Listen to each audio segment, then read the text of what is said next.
Good morning, beloveds. We had another cool morning, meaning it was in the mid to low 70s. So it was a nice bike ride. And it may not even make 100 today. They said 98. And then tomorrow, the first day of September, it's going to be 102. Yeah, well. All right. We'll get through it. Fall is on its way, though. That's the good news. So we're just going to keep our fingers crossed and keep going and drink plenty of water. All right. It is August 31st. Our title is Contacting Myself. Our author is Eva Bell Werber from Quiet Talks with the Master from 1936. And yep, doesn't say who she's with. So if you're interested, Google. All right. Contacting Myself. I have told you that in your being there is a throne where the I Am dwells. From that throne flows out all of the life forces of your being and your existence. All of those forces flow through you. I contact myself in my universe, thus producing a complete harmony both in the within and the without. Learn to kneel often before that throne and drink the power that reigns thereon. Thus shall my power become your power to use in all your daily activities. Only as you kneel before my throne, placing your human personality in entire subjection to my divine personality, can you be allowed to use my power. It must be used only under my direction. Carry this message with you throughout the day. Speak often to me. All that I have uttered shall be fulfilled, and every word you utter shall be potent with my power. Well, I did say it was 1936. Oh, okay. Sometimes I read these, and I get where the author is going, but the language they choose to use, it kind of grates a little harshly on the ear. And the idea of kneeling before a throne does not appeal to me, but I get the point she's after. What she is calling a throne is what I call the source of my being. Okay. Every one of us has a source of our being. It's all the same source. That's the good news. And you can call it whatever you want to call it. In this case, she's calling it a throne. Okay. And I call it the source of my being. People call it God. People call it spirit. People call it the universe. People call it Atman. So there's any number, at which point I'm going to lean on the Hindu proverb. There are many paths to the top of the mountain. The only person who is wrong is the one running around telling everybody else that their path is wrong. Okay. So, and the idea of kneeling before a throne evokes, not imagery that is conducive to my spirit. But what she is saying is that God can only do for us what God can do through us. If we want to be able to use the power of the source of our being, which we have the right to use, the only way to do it is to go to the source of our being and to allow, and I'm going to use this word, allow the source of our being to subsume us. I was going to use the word consume, but that's not the right word. Basically, we have to go to the source of our being and say, thou art greater than I am. Please use me as a vessel. Use me as a channel. Okay? And this is where thy will be done comes into it. Okay? For God to work through us, for us to become that divine that divine vessel, that divine channel, we have to be in alignment with God, spirit, the source of our own being. We have to make those choices that are in harmony with the source of our being, and that therein lies the challenge, and that is what she's saying. And that's probably why she used the language that she did. Why Eva used the language where she said that I kneel before the throne. Because when she was writing, kings and queens were still pretty prominent, and everybody knew what that meant. And they still talked about God like that. And, in New Thought, we don't do that so much anymore. And I won't say it's because we've evolved beyond that. It's because society and culture have changed. And so we use different languages to evoke the same thing. And I'm grateful that I turned my sound off because I see my text messages going nuts. So, the line that I'm after, only as you kneel before my throne, placing your human personality in entire subjection to my divine personality, can you be allowed to use my power. It must only be used under my direction. And there is that thy will be done. When we go to God with a request, whatever the request is, God is going to say yes. So what we have to do is make sure, one, that what we're asking for is actually what we want. Because frequently we will go to God and ask for things that we think we want. And then when we get them, we're going like, why, what is this? This is not what I'm after. But we also have to make sure that the request is in alignment with all of the qualities of God. Peace, joy, harmony. Because when we make requests that are out of alignment, then things come out sideways. And then we wonder why there's chaos in our life. Okay? So that's why we have to do the work before. We have to have a pretty good idea, one, of what we want, and two, who we are, and two, who we are going to. And I haven't talked about this in a while, because Jesse uses the phrase, the God of your understanding. All right. And frequently I'll listen to people and talk about God, and I'm like, wow, you live in a really scary world. Your God is really scary. Have you heard what you're talking about? It's like, this is not the God that I want to go to. And so that's where we go and we do the work and we go, okay, well, what is the God of my understanding? And when we find out, if we lean back on what we were taught as children, barring the people who grew up in New Thought, because, we go back and look at that God and we go, you know what? And then we take Emerson's advice and we go back and look at nature and then we try and reconcile the two and we're like, you know what? Oh, I don't know. So, yeah, contacting myself. Whew. Okay, Eva. I do like this one though. Carry this message with you throughout the day. Speak often to me. And that's one of those things. Because yesterday we were talking about have no fear. And whatever the problem is, go to God.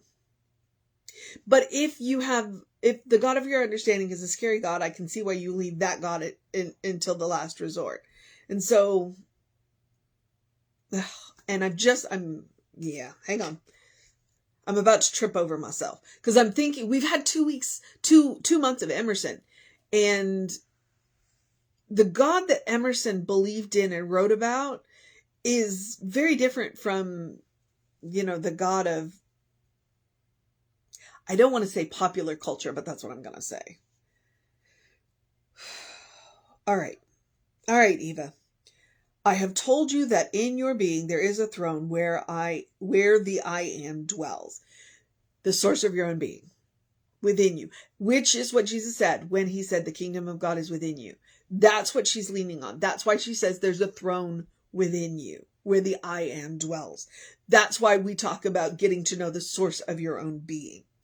From the source of your own being flows out all of the life forces of your being and your existence. As those forces flow through you, and she says, I contact myself, and she has myself in capitals. So what she's saying is, as the forces of of the source of our being flow through us, where are we going to go but to the source of our own being? Thus producing a complete harmony both within and without. Come to the source of your own being and drink the power that, she says, reigns thereon. Thus, when we make regular pilgrimages to the source of our own being, the power of the source of our own being becomes our power to use in our daily activities. This is what she's saying. This is why she says, I contact myself. You're going to the source of your own being, which is what we do in treatment. We go to the source of our own being. Now, when we do this in meditation, that's different. Treatment is when we talk to God. Meditation is when we listen to God. But it's still going to the source of your own being. So if I'm going to go with a mission today, this one's kind of made me work for it. I always appreciate the readings that make me work for it. The mission today, should we choose to accept it, and I'm going to use this one. Speak often to me. Speak often to me. There, and I forget where it is, the quote, pray without ceasing. Okay? There's two ways to interpret pray without ceasing. One is that every word you utter is a prayer. If that does not rock you back on your heels, then you're not paying attention. Okay? The other way to interpret it is what she is saying. Go to the source of your own being. Speak often to me. Recognize that when you are praying without ceasing, that you are always talking to God. You're always talking to God. Which is why I said, because I'll get on the self-care thing in a minute, when I heard the way I was talking to myself, that sent me screaming into therapy, okay? Because even when you're talking to yourself, you are still talking to the source of your own being. You are still talking to God. Pray without ceasing. So there's two ways to look at it, but in the end, it's still the same thing. Every word you utter, you are talking to God. If that doesn't rock you back on your heels, you're not paying attention. So, the mission today, should we choose to accept it, is to speak with me often, recognizing that we are literally praying without ceasing. Okay. Even made me work for it. Even made me work for it today. So, and sometimes it's just because it's the archaic language, but I appreciate it. So, I commend to you, let me give you the author and her book again, in case you want to look it up, because it is from 1936. It may be available as a PDF. Eva Bell Werber, it's W-E-R-B-E-R, Quiet Talks with the Master. So, you might be able to check that out. Okay. The other mission that I give to you is the same mission I give you every day. Do something loving for yourself. Do something kind for yourself. Do something compassionate for yourself. Whatever that looks like. And I do often start out with the take a deep breath before you speak. And what she is talking about makes that all that much more important. You will never speak to anybody as much as you speak to yourself. Pay attention to how you're talking to yourself, because you're literally talking to the source of your own being when you talk to yourself. But when you look in the eyes of each other, that's you looking at God, God looking back at you. So, it behooves us to speak kindly, compassionately, and lovingly to each other. It also looks like, taking a break, taking a nap, taking a walk. It looks like eating dessert first, which I will remind you means to not save the good stuff. Your life is a special occasion. Practice that. Treat your life as a special occasion. I talk about this self-care. It is a spiritual practice of self-care. Because it's extremely important to create that habit for yourself, to create the habit of responding lovingly, kindly, and compassionately no matter what happens. So, and I'm also a big believer that, chocolate is the first step to fixing anything. But that's just me. So, so practice on yourself, create that habit. Uh, and then once you have created that habit, let me remind you, you always deserve your own love, your own kindness, your own compassion. So, uh, and a couple other suggestions that I've been leaning into lately, to say, no to something that is just really draining you, and on the other hand, to say yes to something that pushes you a little out of your comfort zone. As they say, what you want most in your heart is often just on the other side of your comfort zone. And then when you say yes to something that pushes you out of your comfort zone, make sure that you have a good support network. All right? Okay. A good community will get you everywhere. All right. So practice love, kindness, and compassion on yourself. You deserve your own love. You deserve your own kindness. You deserve your own compassion. And I am having a hot flash. So if you notice the sweat, don't mind me. All right. The rest of the suggestions are the easy ones. Do something to engage your mind and your body, whatever that looks like for you. Please drink plenty of water. It may not make it to 100 today, but it is still going to make it to 98, and that is hot. So hydrate, hydrate, hydrate. Your body works better when it is well hydrated. Your mind works better when it is well hydrated, or your brain at least. Your mind and your brain might be considered two different things, depending on where you fall in the science. And your skin looks better when it is well hydrated. So hydrate, hydrate, hydrate. And then get that early in your day bright light. I like to encourage you between 7 and 9 in the morning to get 5 to 10 minutes of bright light on your face and your forearms. If you look it up, the science it's called a circadian rhythm, but it's also, that's prime time for making vitamin D, which is super important to your thyroid and to your heart and to your bone health and to your, did I say thyroid? Immune system and your mood. So all of that. Ooh, there are paws. Yes, the cat is in here and he's distracting. So, get that early in your day, bright light. And if you get up before the sun, or well, after that 7 to 9, window, then artificial light will help too. What you're looking for is kind of a blue light though. So, when you're buying light bulbs, think about that. And they do make seasonal affect disorder light bulbs, which can help you with that circadian rhythm, even if you have not been diagnosed with seasonal affect disorder. I have, so I know what I'm talking about. All right. And then as always, I'm going to remind you of the Ernest Holmes quote, open the windows of your soul. Allow the breath of heaven to remind you do live in heaven right here, right now. It's all around us all the time. Okay? It's a mindset. That's what Eva was talking about today. It's a mindset. That's why we go to the source of our own being regularly. It is a spiritual practice. We do it regularly because, it really comes down to consciousness. It does come down to consciousness. When we are consciously aware that there is one source, that each and every one of us are from that source, and that when we talk to each other, we are literally talking to the source of our own being. But then we want to make time to do it, that one-on-one time, spiritual practice, right?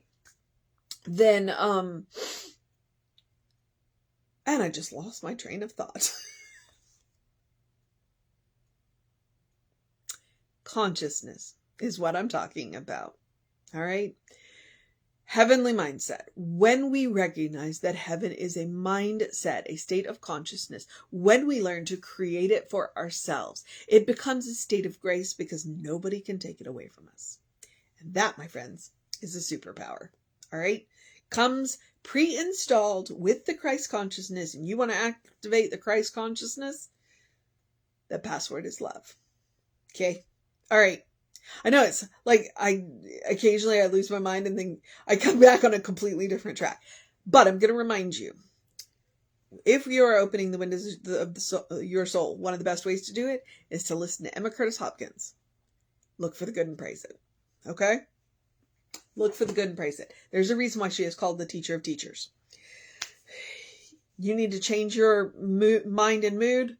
Gratitude. Count your blessings. Gratitude will get you everywhere. All right, beloveds. I am going to lean into this.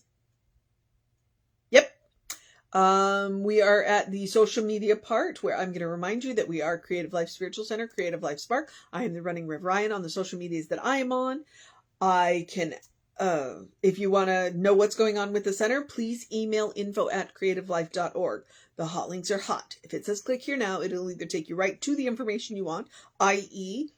the Soul Session playlist on YouTube. It will do that. Or it will take you to the person who can help you get it. My mind is just kind of, it's ducked out. I'm not sure where it's gone. So I'm just going to jump on into the part where I get to encourage you to have a great day, a wondrous day, a fantastic day, a magical day, an enchanted day, a wonder-filled day, an amazing day, an awesome day. A speak often to the source of your own being day. A consciousness day. A kind day. A compassionate day. A recognize archaic language and don't let it throw you day. A good day. And if that is too much pressure, simply have a day. You are enough, just as you are. You are a beloved child of God, in whom God is well pleased and well represented. Always. Always. As I have said, get to know the truth of your being. Peel back the layers of what society and culture and all of those normatives have told you that you are, and get to know the person that God knows you to be. And get to know the God of your understanding. All right? It's like explore the truth of your being. Explore your universe. You'll find out that the person that God knows you to be is pretty cool. All right, beloveds. I'm going to move into the process of my day since I have lost my train of thought at least 3 times today. I'm going to encourage you to take care of yourself. Know that Reverend David will be on around 5 p.m. with you. I'll be back around 9 a.m. tomorrow. We will start off a new month with hopefully a reading I don't have to work as hard for, but I do enjoy those a lot. So it is what it is, right? Okay. Take care of yourself. Know that you are loved, and I will see you next time.